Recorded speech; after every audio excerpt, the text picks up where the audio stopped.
வணக்கம். இந்த பதிவில் வெள்ளிக்கிழமையில் ஆண் குழந்தை பிறந்தால் என்ன பலன் என்பதை காண்போம். வீடியோக்குள்ள போகிறதுக்கு முன்னாடி எங்கள் சேனலை இப்போ நீங்கள் ஃபஸ்ட் டைம் பார்க்குறீங்கன்னா சப்ஸ்கிரைப் பட்டனை கிளிக் பண்ணிக்கோங்க. கூடவே அந்த பெல் பட்டனை கிளிக் பண்ணிக்கோங்க.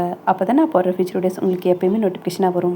பெரும்பாலானோர் பார்த்தீங்கன்னா வெள்ளிக்கிழமையில் ஆண் குழந்தை பிறந்தது அப்படின்னா தந்தையோட இறுதி சடங்குக்கு எந்த உதவியும் அந்த குழந்தை செய்ய மாட்டாங்க அப்படின்னு சொல்லுவாங்க. அதாவது குழந்தை சம்பாதிக்கும் முன்பே, அதாவது சிறு வயதிலேயே அவருடைய தந்தையானவர் காலமாகி விடுவார் என்பதை தான் இது குறிக்கிறது. இது அனைத்து குழந்தைகளுக்கும் பொருந்தாது. இது வெள்ளிக்கிழமையில் நவமி திதியில் அன்று பிறந்தவர்களுக்கு மட்டுமே இளம் வயதிலேயே தந்தையை இழப்பதற்கு வாய்ப்புள்ளது. வெள்ளிக்கிழமை அன்று நவமி திதியில் பிறந்த ஆண் குழந்தைக்கு அவருடைய தாயார் சில பரிகாரங்களை செய்து வந்தால் நல்ல பலன்கள் கிடைக்கும்.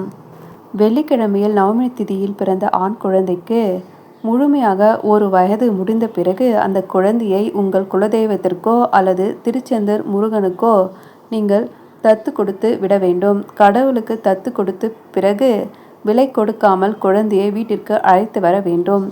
குழந்தை பெரிய வயதில் வந்தவுடன் திருமணம் செய்யும் வரை அந்த குழந்தையை எந்த கோவிலுக்கு எய்தி வைத்தீர்களோ அந்த கோவிலில் பெயரிலேயே மற்ற அனைத்து கோவில்களும் அர்ச்சனை செய்ய வேண்டும்.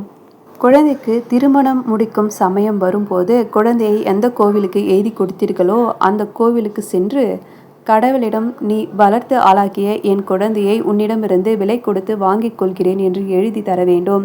இப்படி செய்வதால் வெள்ளிக்கிழமையில் நவமி திதியில் பிறந்த ஆண் குழந்தையின் தாய் தீர்க்க சுமங்கலியாக, தந்தையும் ஆரோக்கியமாக வாழ்வார்.